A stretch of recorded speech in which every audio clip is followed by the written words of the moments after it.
রাস্তায় চলন্ত একটি ভারী ট্রাক হঠাৎ করে বিকট শব্দে টায়ার পাংচার হয়ে যায়। দ্রুতগতির এই বিশাল যানটি মুহূর্তের মধ্যেই ভারসাম্য হারানোর উপক্রম করে, কিন্তু অভিজ্ঞ ড্রাইভারটি দারুণ ধৈর্য আর দক্ষতার সঙ্গে ট্রাকটিকে নিয়ন্ত্রণে রেখে কোনো রকমে কাছের একটি গ্যারেজ পর্যন্ত নিয়ে আসেন। গ্যারেজে পৌঁছানোর পরপরই কর্মচারীরা তৎপর হয়ে ওঠে। বিশাল ট্রাকের চাকা খুলে ফেলার কাজটা সহজ নয়।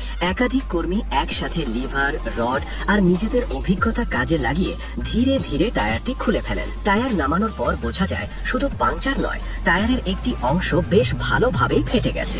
এখানেই শুরু হয় দক্ষ কারিগরদের আসল কাজ। প্রথমেই ফেটে যাওয়া অংশটিকে পরিষ্কার করা হয়, তারপর আনা হয় বিশেষ গ্রাইন্ডিং বা ঘষা মেশিন। সেই মেশিন দিয়ে ফাটা অংশটিকে নিখুঁতভাবে ঘষে সমান করে ফিনিশিং করা হয়, যাতে নতুন জোড়া ভালোভাবে বসতে পারে। ঘষার প্রতিটি ধাপে কারিগররা খুব মনোযোগী। একটু ভুল হলেই পুরো টায়ারটাই নষ্ট হয়ে যেতে পারে। ফিনিশিং শেষ হলে এবার আসে আঠা লাগানোর পালা। বিশেষ ধরনের শক্ত আঠা ফিনিশ করা অংশে লাগানো হয়, যাতে জোড়া লাগানোর সময় কোনো ফাঁক না থাকে। একই আঠা লাগানো হয় সেই রাবারের অংশটিতেও, যেটা দিয়ে ফাটা জায়গাটি জোড়া লাগানো হবে। এরপর একজন দক্ষ কর্মী খুব যত্ন সহকারে সেই রাবারের টুকরাটি টায়ারের ফাটা অংশে বসিয়ে দেন। হাতের চাপ, চোখের মাপ আর বহু বছরের অভিজ্ঞতা সব মিলিয়ে তিনি নিশ্চিত করেন যে জোড়াটা ঠিক জায়গায় বসেছে। কিন্তু এখানেই কাজ শেষ নয়। জোড়া যেন আরো শক্ত হয় তার জন্য টায়ারের ভেতরে ঢোকানো হয় একটি লম্বা গোল পাথর। তারপর টায়ারটিকে তোলা হয় পাথর ও লোহার তৈরি বিশেষ এক স্তম্ভের উপর। দুই পাশ থেকে প্রচন্ড চাপ দেওয়া হয়, যাতে আঠা আর রাবার পুরোপুরি একসাথে লেগে যায়। এই চাপ দেওয়ার প্রক্রিয়াটা খুব গুরুত্বপূর্ণ। এটাই টায়ারের স্থায়িত্ব নিশ্চিত করে। কিছুক্ষণ পর চাপ তুলে নেওয়া হয়, টায়ার নামিয়ে আনা হয় নিচে, আর ভেতরের সেই পাথরটিকেও সরিয়ে ফেলা হয়। এরপর টায়ারটিকে নিয়ে যাওয়া হয় গ্যারেজের অন্য পাশে, যেখানে চূড়ান্ত রিপেয়ারিং এর কাজ সম্পন্ন করা হয়। এখানে আবারও পরীক্ষা করা হয় জোড়া ঠিক আছে কিনা, কোথাও ফাঁক বা দুর্বলতা রয়ে গেছে কিনা।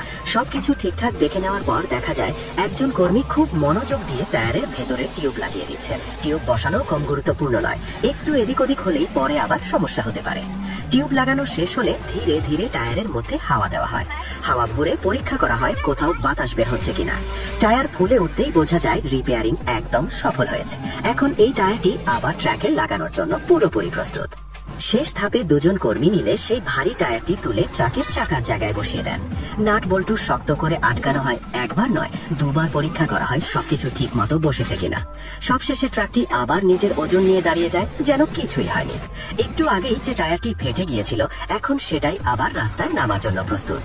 এই পুরো প্রক্রিয়ার প্রতিটি ধাপে ফুটে ওঠে গ্যারেজের দক্ষ কারিগরদের পরিশ্রম, অভিজ্ঞতা আর নিখুঁত কাজের প্রতি তাদের দায়িত্ববোধ, যাদের হাতের ছোঁয়ায় অচল ট্রাকও ফিরে পায় চলার শক্তি।